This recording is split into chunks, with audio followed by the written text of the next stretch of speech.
Hello students, हम science का lesson number 11 कर रहे थे, क्लास 8। हमारा लास्ट टॉपिक रह गया था इस लेसन का, जिसका नाम था एटमॉस्फेरिक प्रेशर। तो चलिए स्टार्ट करते हैं। You know that there is air all around us. हमें पता है कि हमारे आसपास एयर प्रेजेंट है। This envelope of air is known as the atmosphere. ये जो एयर का एनवलप टाइप बन रहा है हमारे चारों तरफ, उसको हम क्या बोलते हैं? Atmosphere. The atmospheric air extends up to many kilometers above the surface of earth। ये जो एटमॉस्फेरिक एयर है, ये अर्थ के अराउंड, सरफेस ऑफ अर्थ के अराउंड बहुत किलोमीटर्स तक फैली हुई है। The pressure exerted by this air is known as atmospheric pressure। इस हवा के द्वारा जो प्रेशर बनाया जा रहा है उसको हम बोलते हैं एटमॉस्फेरिक प्रेशर। तो एटमॉस्फेरिक प्रेशर की डेफिनेशन आपको ये करनी है। सबसे पहले तो आपको एटमॉस्फेयर की डेफिनेशन करनी है। The envelope of air is known as atmosphere. फिर एटमॉस्फेरिक प्रेशर की यहाँ से लेके यहाँ तक। The atmospheric air extends up to many kilometres above the surface of earth. The pressure exerted by this air is known as the atmospheric pressure। We know that pressure is force per unit area। हमने पहले पढ़ा था कि pressure का formula क्या होता है हमारे पास, फोर्स पर यूनिट एरिया, यानी कि P is equal to F/A। If we imagine a unit area and a very long cylinder standing on it filled with air, then the force of gravity on the air in this cylinder is the atmospheric pressure। हमने क्या मान लिया कि एक हमने बहुत ही पतला और एक लंबा सिलेंडर ले लिया जिसका एरिया क्या है, यूनिट एरिया, यानी कि 1 मीटर स्क्वायर। यूनिट एरिया का मतलब होता है 1 मीटर स्क्वायर, यानी कि बहुत ही पतला सिलेंडर है और उसमें हवा भरी है और बहुत लंबा है। तो उसके ऊपर क्या लगेगा? अगर हमने उसको वर्टिकल खड़ा कर दिया तो फोर्स ऑफ ग्रेविटी, यानी कि अर्थ उसको अपनी तरफ खींचेगी, एक फोर्स लगाएगी। तो ये जो फोर्स ऑफ ग्रेविटी होगा किसके इक्वल होगा? एटमॉस्फेरिक प्रेशर के इक्वल। बट हाउ लार्ज और small is the atmospheric pressure. But atmospheric pressure कितना बड़ा या कितना छोटा हो सकता है? Let us get an idea about its magnitude. तो इसकी मैग्नीट्यूड यानी कि इसकी मात्रा के बारे में एक आइडिया लगाते हैं एक्टिविटी 11.11 से। टेक अ गुड क्वालिटी रबड़ सकर। एक बहुत अच्छी क्वालिटी का एक रबड़ सकर ले लीजिए। It looks like a small रबड़ कप। एक रबड़ कप, छोटा जो रबड़ कप है उसकी तरह वो आपको दिखाई देगा। Press it hard on a smooth plane surface. एक प्लेन सरफेस पे उसको अच्छे से प्रेस कर दीजिए। Does it stick to the surface. क्या वो सरफेस पे चिपक जाता है? यस, वो चिपक जाता है। अगर हम कोई भी रबड़ का शक्कर लेके, कोई रबड़ का कप लेके उसको प्लेन सरफेस पे अच्छे से प्रेस करेंगे तो वो सरफेस के चिपक जाता है। Now try to pull it off the surface. Can you do it? अब उसको हटाने की कोशिश करो। क्या आप ऐसा कर पा रहे हैं? हम कर तो पा रहे हैं पर उसके लिए हमें फोर्स बहुत ज़्यादा लगाना पड़ रहा है। When you press the sucker, most of the air between its cup and the surface escapes out। जब हम उस कप को प्रेस कर रहे हैं तो उसके बीच में और जो सरफेस के बीच में हवा है वो बाहर निकल जाती है। The sucker sticks to the surface because the pressure of the atmosphere acts on it। ये जो शक्कर है ये सरफेस से चिपक जाता है क्योंकि जो एटमॉस्फेयर का प्रेशर है वो उसके ऊपर लग रहा है। To pull the sucker off the surface, the applied force should be large enough to overcome the atmospheric pressure। शक्कर को सरफेस से वापस हटाने के लिए जो हम फोर्स अप्लाई करेंगे वो किससे ज़्यादा होना चाहिए? एटमॉस्फेरिक प्रेशर से ज़्यादा होना चाहिए। This activity might give you an idea about the magnitude of atmospheric pressure. इस एक्टिविटी से आप एटमॉस्फेरिक प्रेशर के मैग्नीट्यूड का आइडिया लगा सकते हैं। In fact, it would not be possible for any human being to pull the sucker off the surface if there were no air at all between the sucker and the surface। ये क्या कह रहे हैं कि अगर शक्कर और surface में बिल्कुल भी एयर प्रेजेंट ना हो, यानी कि एयर हम बिल्कुल ख़त्म कर दें, तो शक्कर को रिमूव करना बहुत ही ज़्यादा मुश्किल हो जाएगा। Does it give you an idea how large the atmospheric pressure is. तो क्या इससे आइडिया आपको मिला है कि एटमॉस्फेरिक प्रेशर कितना ज़्यादा हो सकता है? It become very large. अगर हम एयर को बिल्कुल ख़त्म कर दें तो वो जो शक्कर है वो सरफेस से इतना ज़्यादा चिपक जाएगा कि हम उसको किसी भी तरह पुल नहीं कर सकते। If the area of my head were 15 into 15 centimeter, how much force air will exert on my head? बूजू के माइंड में क्वेश्चन आया है कि अगर मेरे हेड का एरिया 15 into 15 सेंटीमीटर है तो कितना फोर्स एयर मेरे सिर पर लगा रही है। तो चलिए देखते हैं। The force due to air in column of the height of the atmosphere and area is nearly equal to the force of gravity on an object of mass 225 kg। हमें पता है 15 × 15 कितना होता है 225। The force due to air in a column of the height of the atmosphere, ये क्या कह रहा है कि इतने एरिया में अगर किसी हाइट पे फोर्स लगेगा तो वो किसके इक्वल होगा, फोर्स ऑफ ग्रेविटी के, जो 225 मास पे लग रही है। फोर्स ऑफ ग्रेविटी इक्वल होता है m × a।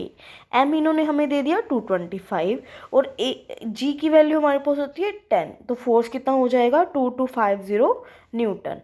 The reason we are not crushed under this force of gravity is that the pressure inside our body is also equal to the atmospheric pressure and balances the pressure from the outside। अब देखिए इसमें क्या कह रहा है कि इतना ज़्यादा फोर्स लग रहा है हमारे सिर पे हवा का, पर फिर तो हमारा सिर फट जाना चाहिए, बिल्कुल टुकड़े टुकड़े हो जाना चाहिए। ऐसा क्यों नहीं होता, क्योंकि हमारी बॉडी के अंदर भी क्या है, एक प्रेशर है जो एटमॉस्फेरिक प्रेशर के इक्वल है। इसीलिए जो हमारी बॉडी का इनसाइड प्रेशर है और जो बाहर वाला एटमॉस्फेरिक प्रेशर है वो बैलेंस हो जाता है, यानी कि नेट प्रेशर 0 हो जाता है।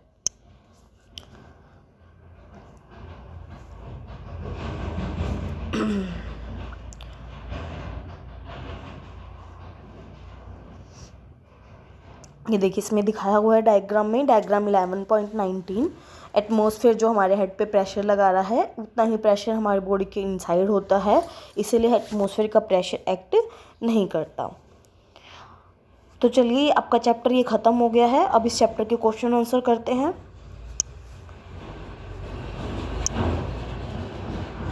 एक्सरसाइज सबसे पहले question number 1, give 2 examples each of situation in which you push और pull to change the state of in motion of an object.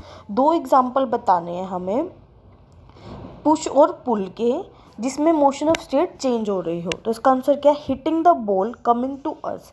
अगर हमारे पास कोई बॉल आ रही है, हम उसको हिट कर देते हैं तो उसकी मोशन में कुछ चेंज होगा, उसकी स्पीड बढ़ जाएगी। दूसरा, किकिंग टू फुटबॉल, फुटबॉल कोई रेस्ट पे रखी है, उसको हमने किक कर दिया तो उसकी स्पीड बढ़ जाएगी। Question number 2, give 2 example of situations in which applied force cause a change in the shape of an object. हमें 2 ऐसे एग्जाम्पल देने हैं जिससे फोर्स अप्लाई करने से शेप में बदलाव आ रहा है। तो इसका आंसर क्या होएगा, स्ट्रेचिंग अ रबर बेल्ट, एक रबर की बेल्ट को स्ट्रेच कर सकते हैं तो उसकी शेप में चेंज आ जाता है।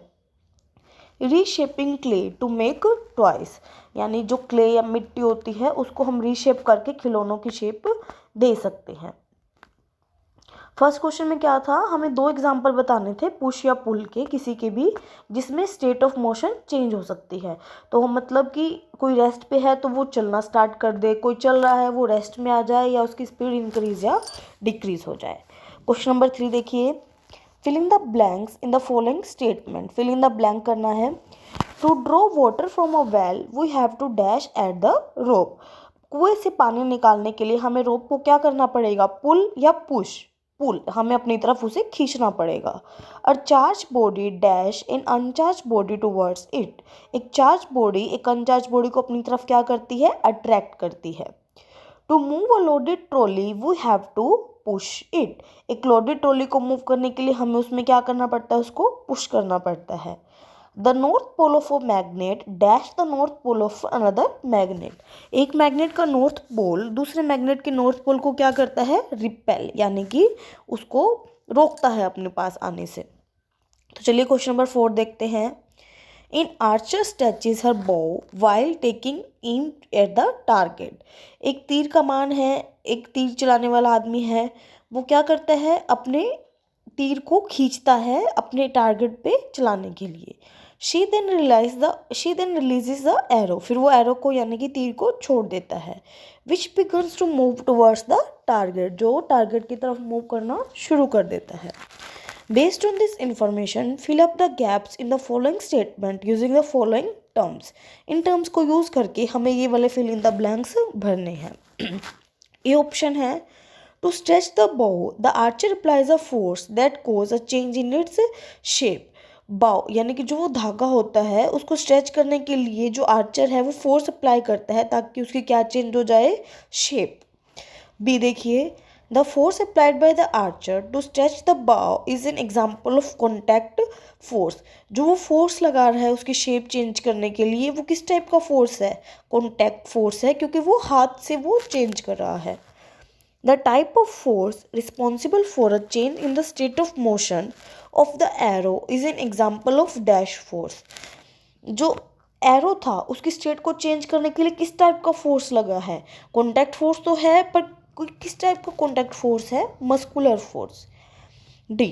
While the arrow moves towards its target, the forces acting on it are due to gravity and due to friction of air। जब वो एरो जब तीर अपने टारगेट की तरफ जा रहा है तो उसके ऊपर फोर्स किस किस वजह से लग रहा है? एक तो ग्रेविटी जो अर्थ लगाती है, और दूसरा फ्रिक्शन की वजह से। क्वेश्चन नंबर 5 देखिए। इन the following situation identify the agent exerting the force and the object on which it acts. कुछ सिचुएशन दे रखी है, हमें बताना है कि क्या एजेंट कौन सा है, ऑब्जेक्ट कौन सा है, यानी कि फोर्स कौन लगा रहा है वो एजेंट हो जाएगा, किसके ऊपर फोर्स लग रहा है वो ऑब्जेक्ट हो जाएगा, और फोर्स लगाने से क्या इफेक्ट हो रहा है वो हमें 3 चीज़ें इसमें बतानी है। ए पार्ट देखिए। Squeezing a piece of lemon between the fingers to exerted juice. हम एक नींबू के पीस को अपने हाथ में रख के स्क्वीज दबा रहे हैं ताकि उसमें से जूस निकल सके। अब इसमें एजेंट कौन है? फोर्स किसके द्वारा लग रहा है? फिंगर्स के द्वारा, तो फिंगर्स क्या होगी? एजेंट।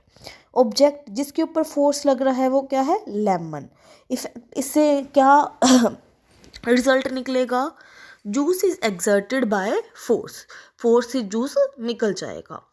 बी देखिए। Taking out paste from a toothpaste tube. एक टूथपेस्ट ट्यूब में से हमें टूथपेस्ट बाहर निकालना है, तो इसमें एजेंट क्या है? हमारी फिंगर्स। ऑब्जेक्ट क्या है? टूथपेस्ट ट्यूब, क्योंकि उसके ऊपर फोर्स लग रहा है, और रिजल्ट क्या मिलेगा? Toothpaste coming out by force. Third देखिए। A load suspended from a spring while its other end on a hook fix to a wall. एक कोई भी लोड है यानी कि कोई भी चीज़ है जिसके अंदर वजन है, वो हमने स्प्रिंग की मदद से लटका दिया और दूसरा एंड उसका फिक्स कर दिया वॉल पे हुक की मदद से। इसमें आपके पास एजेंट क्या हो गया? जिसके द्वारा फोर्स लग रहा है? लोड। किसके ऊपर फोर्स लग रहा है? स्प्रिंग के ऊपर, क्योंकि वो स्प्रिंग से लटका हुआ था। और रिजल्ट क्या आ रहा है? एक्सपेंशन ऑफ स्प्रिंग, यानी कि स्प्रिंग लंबा हो जाएगा। डी देखिए। An athlete making a high jump to clear the bar at a certain height. एक एथलीट है वो हाई जंप करता है एक किसी बार को क्रॉस करने के लिए जो किसी हाइट पे है, तो इसमें फोर्स कौन लगा रहा है? एथलीट। किसके ऊपर लगा रहा है? खुद की ही बॉडी के ऊपर, यानी कि एथलीट्स बॉडी। इफेक्ट क्या होगा? Athletes jump over the bar, वो बार के ऊपर से जंप कर जाएगा। क्वेश्चन नंबर 6 देखिए। A blacksmith hammers a hot piece of iron while making a tool. एक ब्लैक स्मिथ है, वो एक लोहे के गर्म टुकड़े के ऊपर हथौड़ा मार रहा है उसको किसी औजार में बदलने के लिए। How does the force due to hammering affect the piece of iron. ये जो फोर्स अप्लाई कर रहा है वो हैमरिंग करके, इससे क्या इफेक्ट होएगा आयरन के पीस के ऊपर? The force due to hammering change the shape of the piece of iron. जो ये फोर्स लगा रहा है हैमरिंग से, उससे जो आयरन के पीस है उसकी क्या चेंज हो जाएगी? शेप चेंज हो जाएगी। क्वेश्चन नंबर 7 देखिए students. In inflated balloon was pressed against a wall after it has been rubbed with a piece of synthetic cloth. It was found that the balloon sticks to the wall. What force might be responsible for the attraction between the balloon and the wall? Question ध्यान से समझिए क्या कहना चाह रहा है ये। इसमें कह रहा है कि हमने एक फूला हुआ बैलून ले लिया। इन्फ्लेटेड बैलून का मतलब क्या होता है? फूला हुआ बैलून जिसके अंदर हवा भर दी गई हो। उसको हमने एक सिंथेटिक क्लॉथ के ऊपर रगड़ लिया। उस रगड़ने के बाद हमने किसी दीवार के ऊपर उसको प्रेस किया तो वो दीवार से चिपक जाएगा। कौन सा फोर्स लगा है दीवार और गुब्बारे के बीच में जिससे वो दीवार पे चिपक गया? आंसर देखिए इसका। The force which is responsible for the attraction between the ball and the wall is electrostatic force। कौन सा फोर्स है जो लगा है वॉल के बीच में और बैलून के बीच में एक फोर्स ऑफ अट्रैक्शन है जो कि इसका नाम क्या है, electrostatic force. When we rub the balloon by synthetic cloth it gets charge. जब हम गुब्बारे को एक सिंथेटिक क्लॉथ के साथ रब करते हैं, रगड़ते हैं, तो वो क्या हो जाता है, चार्ज हो जाता है। When it is taken near the wall, it will get attracted towards the uncharged wall because of the electrostatic force। जब हम उसको वॉल के नज़दीक लेके जाते हैं तो वॉल तो अनचार्ज है, वो चार्ज है, तो वॉल उसको क्या करेगी, अपनी तरफ अट्रैक्ट करेगी। कौन से फोर्स की वजह से, इलेक्ट्रोस्टैटिक फोर्स की वजह से। Which is the force exerted by the charge body on another charge body. जो कि कैसा फोर्स है जो एक चार्ज बॉडी दूसरी अनचार्ज बॉडी के ऊपर लगाती है। ठीक है बच्चों, तो क्वेश्चन नंबर 8 देखिए, हमारे 3 क्वेश्चन रह गए हैं, क्वेश्चन 8, 9 और 10। Name the forces acting on a plastic bucket containing water held above ground level in your hand. आपने हाथ में एक भरी हुई बाल्टी ली हुई है, उसके ऊपर कौन कौन से फोर्स लग रहे हैं वो आपको बताने हैं। Discuss why the forces acting on the bucket do not bring a change in its state of motion. हमें साथ में ये भी डिस्कस करना है कि जो फोर्स हमने बकेट के ऊपर लगाए हैं इससे उसकी मोशन में, स्टेट ऑफ मोशन में कोई चेंज क्यों नहीं हो रहा। The force acting on a plastic buckets are. सबसे पहले तो हमें फोर्स बताने हैं प्लास्टिक बकेट के ऊपर कौन कौन से लगे हुए हैं। ग्रेविटेशनल फोर्स जो कि नीचे की तरफ लग रहा है। Muscular force, it is applied by our hands to lift the bucket in upward direction. Muscular force जो हमारे बाजू ने लगाया हुआ है बकेट को पकड़ने में, वो कौन सी डायरेक्शन में लग रहा है, ऊपर की तरफ, यानी कि अपवर्ड डायरेक्शन। अब एक फोर्स नीचे की तरफ है, एक फोर्स ऊपर की तरफ है, तो दोनों का इफेक्ट क्या हो जाएगा, 0। देखिए, although this forces are acting on the bucket but no change is found in its state of motion. हालांकि ये फोर्स लग रहे हैं बकेट के ऊपर, पर कोई भी चेंज नहीं दिख रहा हमें बकेट के स्टेट ऑफ मोशन में। Because the two force are balancing each other, क्योंकि दोनों फोर्स एक दूसरे को क्या कर रहे हैं, बैलेंस कर रहे हैं। And as a result net force is 0, और उसके रिजल्ट से जो नेट फोर्स है वो क्या हो जाता है, 0। क्वेश्चन नंबर 9 देखिए। A rocket has been fired upwards to launch a satellite in its orbit. एक रॉकेट ऊपर की तरफ फायर किया गया एक सैटेलाइट को लॉन्च करने के लिए उसके ऑर्बिट में। Name the two forces acting on the rocket immediately after leaving the launching pad. जहाँ से वो लॉन्च किया गया था वहाँ से निकलने के तुरंत बाद उसके ऊपर कौन कौन से 2 फोर्सेस लग रहे हैं, हमें उनके नाम बताने हैं। Two forces acting on the rocket immediately after leaving the launching pads are frictional force due to air. एक तो एयर की वजह से जो फ्रिक्शनल फोर्स लगेगा, क्योंकि जब भी कोई चीज़ मूव करती है तो उसके ऊपर frictional force due to air लगता है। Second, force of gravity pulling in downward direction. दूसरा जो अर्थ फोर्स लगाती है वो लगेगा और डाउनवर्ड डायरेक्शन में लगेगा। लास्ट क्वेश्चन देखिए। When we press the bulb of a dropper with its nozzle kept in water, air in the dropper is seen to escape in the form of bubbles. Once we release the pressure on the bulb, water gets filled in the dropper. The rise of water in the dropper is due to, क्या कह रहा है, एक dropper, उसके bulb के ऊपर हम pressure लगा रहे हैं उसकी नोजल को पानी में रख के। ड्रॉपर के अंदर जो एयर है वो हमें हवा के रूप में बुलबुले बन के, बबल्स बन के दिखाई देगी। एक बार उसका प्रेशर रिलीज हो जाए तो वाटर ऊपर की तरफ ड्रॉपर में फिल हो जाता है। जो ये वाटर ड्रॉपर में फिल हुआ है ये किसकी वजह से हुआ है, A pressure of water, water के प्रेशर की वजह से, B gravity of earth, earth की ग्रेविटी की वजह से, C shape of rubber ball, rubber ball की शेप की वजह से नहीं, डी एटमॉस्फेरिक प्रेशर। तो इसका आंसर आएगा डी, क्योंकि वाटर में जो राइस हो रहा है वो किसकी वजह से हो रहा है, एटमॉस्फेरिक प्रेशर की वजह से। तो स्टूडेंट्स आपका ये चैप्टर हो गया है कंप्लीट। मैं इस चैप्टर के क्वेश्चन आंसर आपको पीडीएफ फाइल के थ्रू भेज दूँगी, दोनों मीडियम्स के। आपको ये क्वेश्चन आंसर अपनी नोटबुक में लिखने हैं और अच्छे से याद भी करने हैं। इसके साथ ही अगर आपको और कोई प्रॉब्लम हो तो वो आप मेरे से पूछ सकते हैं। इस चैप्टर के क्वेश्चन आंसर आपको अपनी फ्री नोटबुक पे अच्छे से साफ राइटिंग में लिखने हैं। और आपके एग्ज़ाम का सिलेबस मैंने भेज दिया है। 3 चैप्टर है आपके पास, चैप्टर नंबर 11, 10th आपका सिलेबस में से कट चुका है। 8, 9 और 11 3 चैप्टर आपके एग्ज़ाम में आएंगे। ये 3 चैप्टर आपको अच्छे से रिवाइज करने हैं, लर्न करने हैं। Thank you.